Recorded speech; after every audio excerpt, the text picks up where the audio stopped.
In this week's drive, we see a production-ready concept car from BMW, go on board with a new MotoGP Ducati, stay out of trouble for a change, and follow a century of motoring down under. In this week's 100th episode of Drive.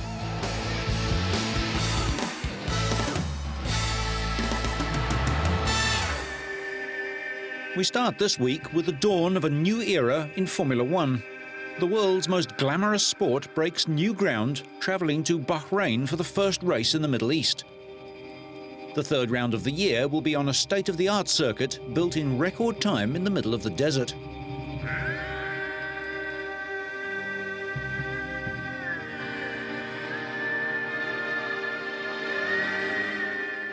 Well, we haven't got anything in that part of the world, and I've been looking to go to somewhere in the Middle East and the Gulf for a long, long time. So we were lucky when the people from Bahrain come along, and we thought that was the right place to be. It's going to be a really magic, lovely circuit, and they've done a super job. I think we've got to move east. You know, I genuinely believe that unless Europe wakes up, certainly in the next few years, we will be a third world economy. We won't be able to compete with China and Korea and maybe India, places like that. Got to wake up in Europe. Eccleston, Formula One's commercial supremo, has said that there are several countries keen to replace races in danger of being axed as a result of European Union anti-tobacco legislation. Unlike the venue for the Olympic Games in Athens, construction of the new track went smoothly. This is considered to be the largest government-backed project in Bahrain so far, and I think we're happy to say that we've completed it in 485 days. And the main worry was the Iraqi war and maybe falling behind schedule, but we've maintained it 2% ahead of schedule throughout the project, so we were happy that's completed. It's a tremendous achievement. I think it's the result of many hundreds, if not thousands, of people's man-hours being put into a project that has really radically transformed not only what people's expectations are of what is possible in a small country like Bahrain, but I think of the region, specifically the Middle East. We're very proud to have a world-class venue, and even more proud that we're going to have a world-class event in the coming few weeks. The first racetrack of its kind in the Arab world was opened by the ruler of Bahrain, His Majesty the King Sheikh bin Hamad Isa Al Khalifa.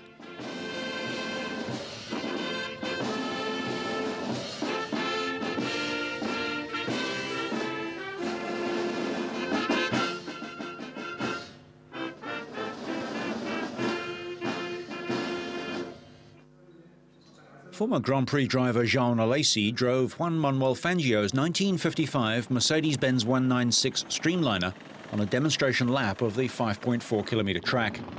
Frenchman Alesi raced for several teams, including Ferrari, Jordan, Benetton, and for his Ferrari teammate Alain Prost. He won the Montreal Grand Prix on his 31st birthday in 1995, and now drives a Mercedes in the German GTM Touring Car Championship. As a big fan of motor racing, I just can say thank you to the people who make our sport big, like it is at the moment in Bahrain.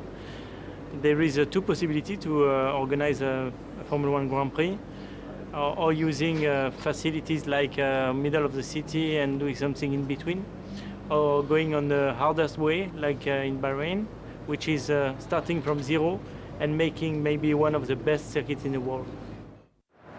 The historic Silver Arrow was driven by legends like 5-time world champion Fangio and Alberto Ascari. BMW Williams test driver Marc Gené and Alesi then took to the track for an historic showdown, an exhibition time trial between last year's Williams FW25 and the Saudia Williams FW07. This was the car that gave Alan Jones his 1980 world title. Well, it's very important because I've been trying to do something in the Middle East for a long time. And we sort of nearly got there on different occasions and missed for whatever the reasons have been. I can't even remember now. But it is very, very important. It's one part of the world which is obviously a big, important part of the world, and we need to be there. And I'm very happy that it's Bahrain. The $150 million track was designed by Herman Tilke, who also designed Malaysia's Sepang circuit. The design challenge was, first of all, that we are in the desert and we are in an Arabic country. This is a big challenge because we cannot do something that's already present in Europe. We have to design something so that people recognize we are in an Arabic country. So this was the difficulty. And also the sand, of course. We are in the middle of the desert. So this was challenging too. Sir Jackie Stewart had a chance meeting on a flight in 1999 and the seeds of the track were sown. I suppose it all started when I met the Crown Prince of Bahrain on Concorde, going from New York to London.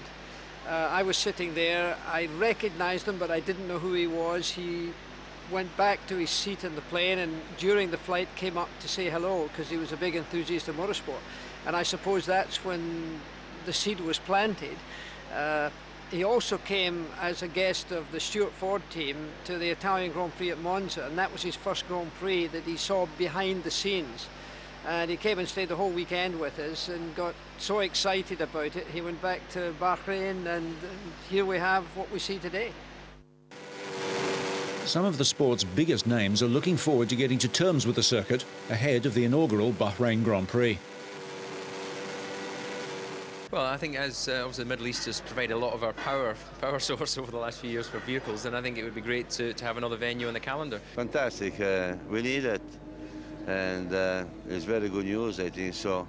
Bernie done a very good job to make this race happen, and I believe every team principal is very exciting, and including the driver. First of all, I don't know why we are not there already. I mean, this is certainly a part of the world which especially for television is very good because of time changes and other things.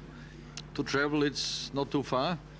So to get everybody there and back, I think is a simple, straightforward thing, and I guess the money is there available to build a proper circuit and make a real good race out of it. To have a proper circuit built in the Gulf is going to be a great move forward for the whole region. We need to expand our modern world, let's put it this way.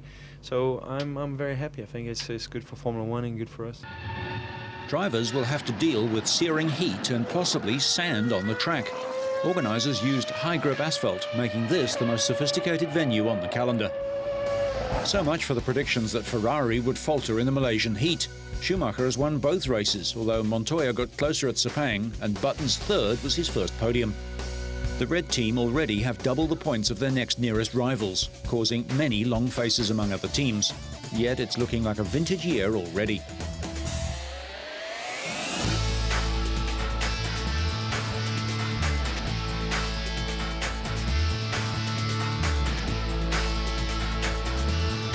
The long NASCAR series moved to Atlanta for race 4 of 36, and golfing legend Arnold Palmer, getting ready for the Masters in a few weeks, attended the event. 125,000 plus seats here, so a lot of seats, a lot of people. The race got off to a clean start, and for once it turned out to be a race in which there would be just a handful of caution periods and no major crashes, although it wouldn't be a NASCAR race if there weren't a few moments of high drama. Jimmy Johnson in the 48 car at first, he didn't get a very good start, but he picked up on him going into turn 1. Jeff Gordon in the 24 car. The first of these came on lap 57 when defending champion and 2004 points leader Matt Kenseth made a mess of his entry into pit lane. He apparently hit the brakes late and skated across the entrance to pit road, missing the commitment cone. Drivers must pass inside that cone to enter pit road. Kenseth did all he could to stay in control of his car and spun it around to get to his pit. But he was slow, losing time when the race was under green flags, and he was penalised 1 lap. And all this is happening under green. Yeah, I think what happened is when Gordon and... On lap 246, Jamie McMurray, racing in the top 5, blew his engine, so he was off to an early shower. Dale Earnhardt Jr. made a well-timed pass on race leader Jeremy Mayfield with just 14 of the 325 laps left, and he claimed the top spot with a solid pass to which Mayfield had no answer. His car seemed to get stronger in the latter stages of the race, and Earnhardt Jr. was never seriously challenged. A week after he was nearly parked for running too slow, Earnhardt sprinted to an easy victory over Mayfield and fast rookie Casey Kane. The victory moved him up to third in the points race. Matt Kenseth still leads Tony Stewart by 82 points, with Earnhardt another 8 points further back. Despite his pit lane problems, Kenseth fought back to 6th overall. Without the penalty, he would have been a strong candidate for victory.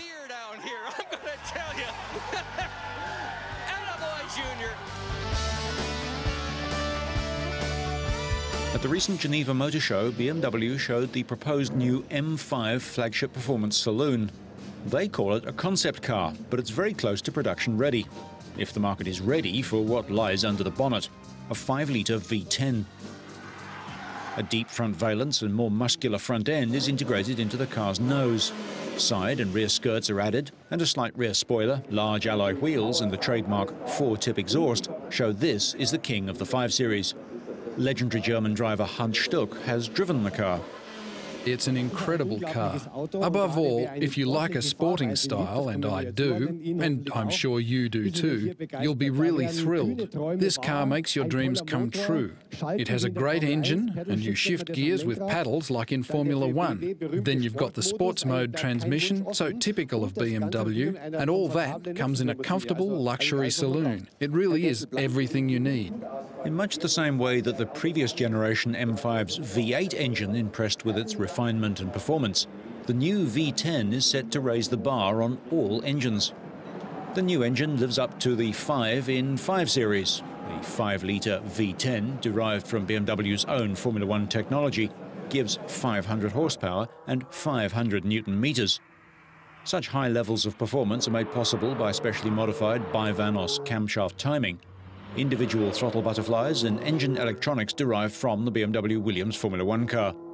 These are linked to an enhanced traction control system, a variable limited slip differential and uprated brakes.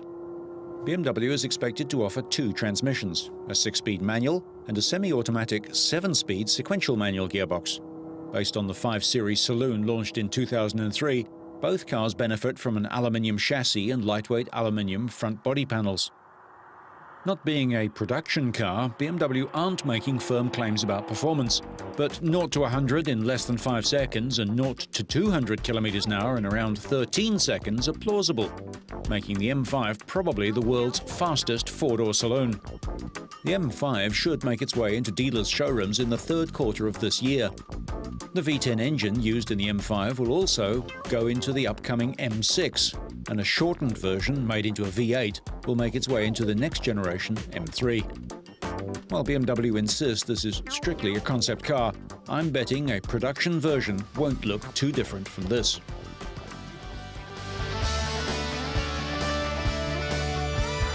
May this year marks the 100th anniversary of that most famous motoring name, Rolls-Royce. A cavalcade of the stately motorcars is making its way around the world, with local and foreign owners joining in the celebrations in various gatherings and rallies. One such event was held in Melbourne, Australia, with over 300 local Rolls-Royce and Bentley cars gathered together, with 30 from overseas, making it the biggest such gathering ever held in Australia. We've come from the UK, from Cranley near Guildford, and we travelled via Hong Kong to Cairns and had a little holiday in Cairns, and then we flew down to Brisbane, collected the car out of the box, and we've driven all the way down to Melbourne. What does the Centennial Rolls-Royce Rally mean to you? It's 100 years of Rolls-Royce, one of the most famous cars, if not the most famous car, a special car, and we're here to enjoy the car and to celebrate Henry Royce and Charles Rolls. Charles Rolls was killed in an air crash in 1910, but Henry Royce went on to build the world's best cars. Although knighted, Royce only ever called himself a mechanic.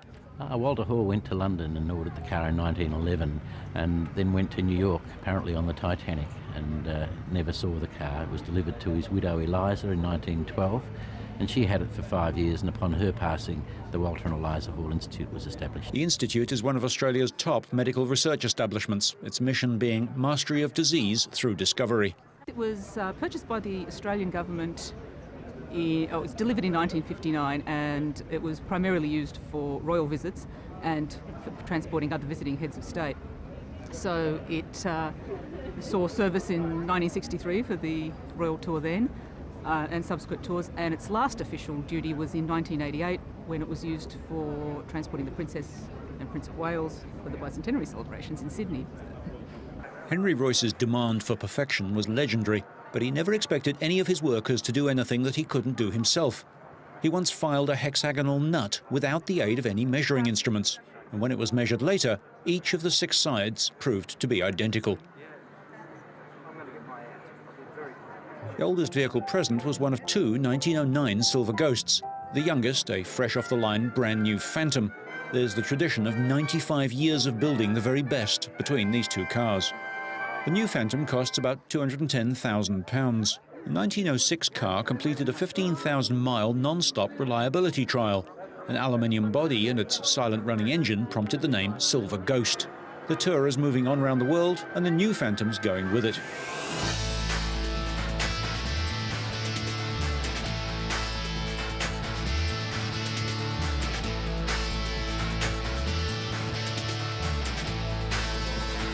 This year's MotoGP World Championship starts in mid-April at the Fakisa Raceway in the middle of South Africa's goldfields. Ahead of that, all the teams have been hard at work testing their new machinery. The sensation of last year's series, the Ducati team, have been getting to grips with their new machinery in tests at both Sepang in Malaysia and Valencia in Spain. Italian rider Loris Capirossi will lead the challenge for the manufacturers from Bologna, together with Australian teammate Troy Bayliss. Both are former world champions. Capirossi in the 125 and 250 classes, and Bayliss in World Superbikes. This year, weight has been cut and the engine makes more power, now over 230 horsepower at 16,500 RPM. A tubular steel frame is used, typical of all Ducati's bikes. The new version makes it easier to remove the engine, but dimensions are the same as last year's bike. The 2 riders completed 48 laps each at Sepang on the new Desmosedici GP4. Capirossi, who finished 4th in last year's championship, was impressed with what the engineers have achieved so far.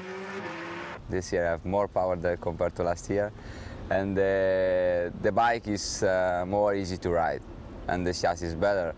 And I think the combination, power and chassis and everything is coming in really good way.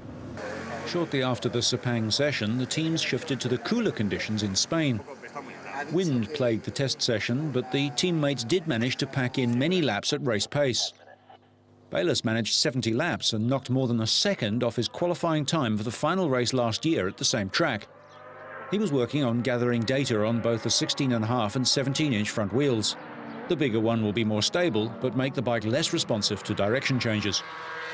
Capirossi put in 46 laps on the first day, about twice the length of a race distance, working mostly on race setups for this particular track, and pronounced himself happy with progress.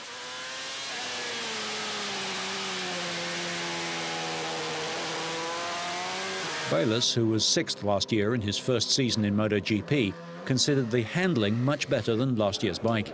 It's a new bike basically, and for me to ride the bike, one of the biggest things we've got at the moment is the bike is a lot more cooler to ride. Last year we had a few problems where it was really hot to ride.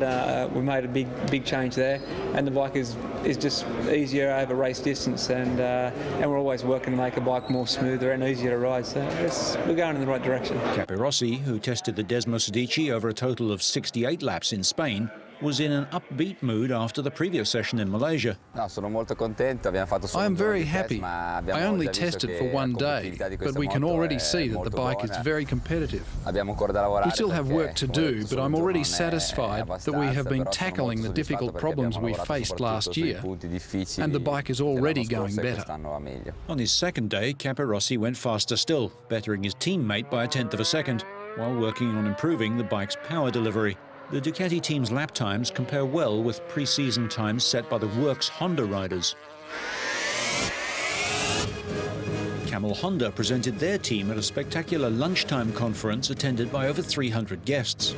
The stars of the show were riders Max Biaggi and Makoto Tamada, who rolled onto the stage at the Alcatraz discotheque in Milan aboard their Honda machines. The pair were joined by team director Cito Pons, who declared their common goal of winning the teams and riders MotoGP World Championships this season. Biaggi, who's won the 250cc World Championship 4 times and who finished 3rd last season in MotoGP, is happy with pre-season developments so far. Both the men ahead of him had similar Hondas. During 3 days of testing in February at the Australian circuit at Phillip Island, he smashed the lap record set by world champion Valentino Rossi at last year's race. And Rossi has switched to the underperforming Yamaha Works team this year. This is Biaggi's second year with Camel, and after finishing second in the team's championship, he's expecting more for 2004. Today we opening the championship. Is going to start on 18th of April in South Africa, but we already have a very good how do you say, feeling. We know we're going to be competitive, and we are very excited because the challenges start again, and that's what we need to to ride this kind of motorcycle and compete for the #1 position. His new teammate, 27-year-old Japanese former superbike rider Makoto Tamada, had a good debut season last year, finishing 11th and taking his maiden podium in Brazil. The arrival of the Japanese team and his technicians has boosted the team's optimism. Tamada is a Japanese rider, and he's aggressive and talented young rider, so I think he will have a great chance to be up there, and other than that, I like him and we will have fun. Italian Biaggi has been runner-up in the championship 3 times and will start as a favourite to win the 2004 MotoGP title. When asked if he was hoping to pick anything up from Biaggi, Tamada said, "The girls and the money." Max believes that after several seasons finishing second or third, this has to be his best chance of winning the title. Although his team is not the official Honda Works back squad, they will continue receiving the support of the factory. The Works team riders Nicky Hayden and Alex Barros and rivals Sete Gibernau and Colin Edwards will, in theory, get the same equipment. Biaggi is hoping to start winning races as soon as the championship gets underway.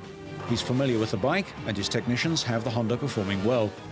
Of his new teammate, Biaggi added, "When the season starts, I know that Tamada will be a tough rival who can't be underestimated."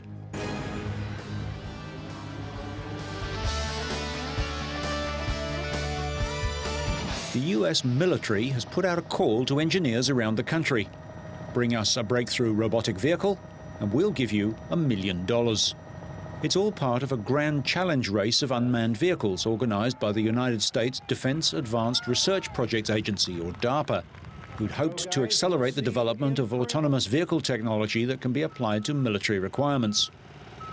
21 teams converged in California. Their goal? To make it from the desert town of Barstow to the finish line in Nevada without any input or remote control from humans. The robots are not allowed to hit any animals, support vehicles or one another on the Desert Odyssey. Each entry combines robotic technology with powerful computers, satellite navigation and digital sensors, but the race ended without a winner as all 13 vehicles failed on the Mojave Desert course.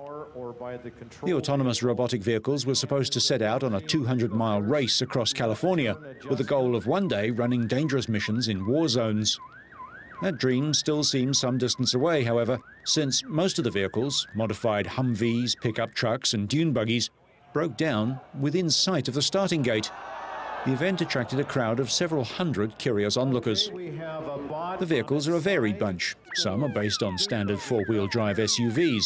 Others are converted all-terrain or ATVs, and one, the Terramax, is made from a military transport vehicle weighing more than 13 tons. Some rivals say that Carnegie Mellon University's Red Team are the team most likely to finish within the 10-hour time limit. Continuing on now. As none of the vehicles completed the task, the organisers say that they'll hold the race again in 18 months' time. Good try, guys. Anthony, good effort. So, whether you're driving history into the future, making another title attempt, or building the Ultimate 5 Series, so you stay on track and up to speed, make sure you catch next week's Drive.